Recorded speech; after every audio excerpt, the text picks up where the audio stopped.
கார்த்தி ரேவதி சீரியலில் ஒரு சூப்பரான எபிசோட் வந்துட்டுனே சொல்லலாம். மிஸ் பண்ணாமல் ஃபுல் வீடியோ கேளுங்க. வீடியோக்குள்ளே போகிறதுக்கு முன்னாடி நம்ம சேனலை மறக்காமல் சப்ஸ்கிரைப் பண்ணி சப்போர்ட் பண்ணுங்கள்.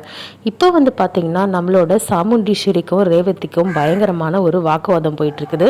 அதாச்சும் ஏன் ஆள் மாறாட்டம் பண்ணீங்க அப்படின்னு சொல்லிட்டு கேட்டுட்ருக்காங்க நம்மளோட ரேவதி.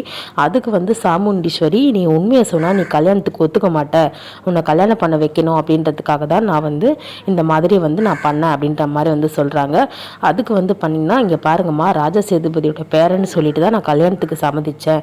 இப்போ வந்து நீங்கள் சொல்கிற யாரையும் ஒரு பையனெல்லாம் என்னால் கல்யாணம் பண்ண முடியாது, இவரெல்லாம் கல்யாணம் பண்ண முடியாது, இவரோட கேரக்டரே சரியில்லை அப்படின்னு சொல்லும்போது எப்படி நீ சொல்கிற? ஆமாம், ஒருத்தவங்க வந்து அன்னைக்கு வந்து பார்த்தீங்கன்னா வந்து ஒரு குழந்தைக்காக வந்து படிப்பு செலவுக்காக வந்து பணம் கேட்கும் போது இவர் அவ்வளோ வந்து மோசமாக பேசி அமிச்சாரு. அதை வச்சு தான் இவர் ராஜா சேதுபதியோட பேரை இல்லைன்னே கண்டுபிடிச்சேன்.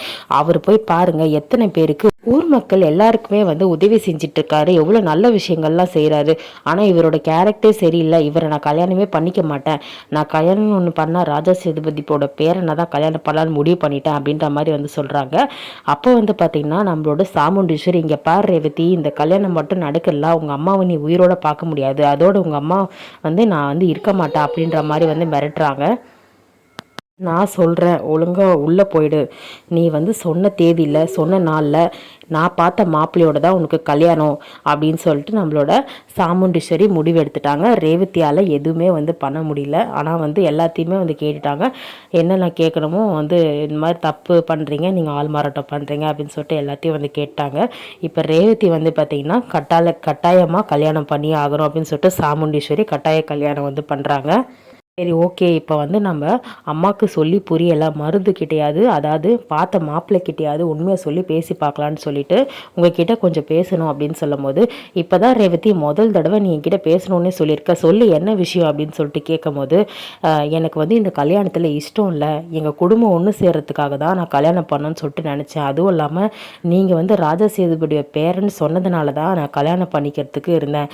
இப்போ அது இல்லைன்னு ஆயிடுச்சு, தயவுசெய்து நீங்களே வந்து இந்த வீட்டை விட்டு வெளியே போயிடுங்க, எனக்கு உங்களை கல்யாணம் பண்ணுறதுக்கு இஷ்டம் இல்லைன்ற மாதிரி வந்து சொல்கிறாங்க. அப்போ வந்து பார்த்திங்கன்னா அதெல்லாம் முடியாது, உங்கள் அம்மா சொன்னபடி நான் உன்னை கல்யாணம் பண்ணியே தான் ஆவேன், உன்னால் முடிஞ்சதை பார்த்துக்கோ அப்படின்ற மாதிரி மருது வந்து ஒத்துக்கல அதுக்கு. ஏன்னா வந்து ராஜா சேதுபதி பேரன்னு சொல்லிட்டு பொய் சொன்னது மட்டும் இல்லாமல் சாமுண்டீஸ்வரியோட சொத்தை வந்து அடையிறதுக்காக தான் வந்து இந்த வீட்டுக்குள்ளேயே நுழைஞ்சிருக்காரு. அப்படி இருக்கும்போது நம்ம ரேவதி சொல்கிறத கேட்டு இவர்னா விலகியா போவார் அப்படின்னு வந்து ஆடியன்ஸ் வந்து எதிர்பார்ப்பாங்க. ஸோ இப்போ வந்து பார்த்திங்கன்னா நம்மளோட ரேவதிக்கு என்ன பண்ணுறதே தெரியல, வேறு வழி இல்லை, அம்மா கட்டாயத்தினால இந்த கல்யாணத்துக்கு வந்து ஒத்துக்கிறாங்க. இப்போ சரிம்மா வேறு வழி இல்லாமல் வந்து ஒத்துக்கிட்டு அழுதுகிட்டு என்ன பண்ணுறாங்க, உள்ளே வந்து போயிடுறாங்க. இப்போ வந்து பார்த்திங்கன்னா மயில் வாகனத்துக்கிட்ட வந்து பார்த்திங்கன்னா வந்து இந்த விஷயம்லாம் எல்லாருக்கும் வீட்டில் தெரிஞ்சதுனால உடனே கார்த்திகை வந்து ஃபோன் பண்ணி சொல்கிறாரு. எப்பா உனக்கு விஷயம் தெரியுமா அப்படின்னு சொல்லும் போது, சொல்லுங்கள், நான் ஒரு பூஜையில் இருந்தேன்னு சொல்லும் போது ரேவதிக்கு எல்லா உண்மையும் தெரிஞ்சு போச்சுப்பா அப்படின்னு வந்து சொல்கிறாங்க. என்னங்க சொல்கிறீங்க? ஆமாப்பா, நீ வந்து ராஜா சேதுபதியோட பேரை அப்படின்னு சொல்லிட்டு உண்மை வந்து தெரிஞ்சு போச்சு, ரேவதி வந்து அந்த யாகத்தில் வந்து உன்னை பார்த்துருக்கா அப்படின்ற மாதிரி வந்து சொல்கிறாங்க. அம்மாவை வந்து நல்லா சாமுண்டீஸ்வரிய அத்தையை வந்து நல்லா வந்து கேட்டா, இந்த மாதிரி எதுக்காக ஆள் மாறாட்டம் பண்ணி கல்யாணம் பண்ணுறீங்க அப்படின்னு சொல்லிட்டு அத்தை திருன்னு முழிச்சாங்க. ஆனால் பாவம்ப்பா, ஆனால் வந்து அத்தை சொல்லிட்டாங்க, நான் பார்த்த மாப்பிள்ளையை தான் நீ கல்யாணம் பண்ணோம் அப்படின்னு வந்து சொல்லிட்டாங்க. சரி விடுங்க, கவலைப்படாதீங்க, இது போதும், நான் எப்படியாச்சும் கல்யாணத்தை நிப்பாட்டிடுவேன், அந்த மருது வந்து நல்லவனே கிடையாதுங்க, அவன் வந்து ஒரு அயோக்கியன், அவனை பற்றின விஷயம் வந்து வெளியே தெரிஞ்சாலே அத்தையே அந்த கல்யாணம் நிப்பாட்டிடுவாங்க.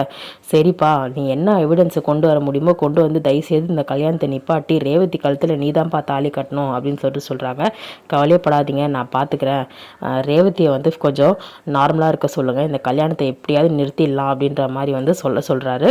இப்போ வந்து பார்த்திங்கன்னா கண்டிப்பாக வந்து நம்ம ரேவதிக்கும் கார்த்திக்கும் லவ் சீக்வன்ஸ் ஆரம்பிச்சிடும் அப்படின்னு சொல்லி நினைக்கிறேன். ஏன்னா ரேவதிக்கு விஷயம் தெரிஞ்சதுக்கப்புறம், விஷயம் தெரியறதுக்கு முன்னாடியே வந்து நம்மளோட கார்த்தியை வந்து லவ் பண்ணிட்டு இருந்தாங்க. இப்போ வந்து பார்த்திங்கன்னா வந்து இன்னும் ராஜா சேதுவோட பேரண்ட்ஸ் சொன்னதும் சொல்லவே தேவையில்லை, ரேவதி வந்து கண்டிப்பாக வந்து இந்த கல்யாணத்துக்கு ஒத்துக்கிட்டு கார்த்தி மூலயமா வந்து தாலியை வந்து வாங்கிப்பாங்க.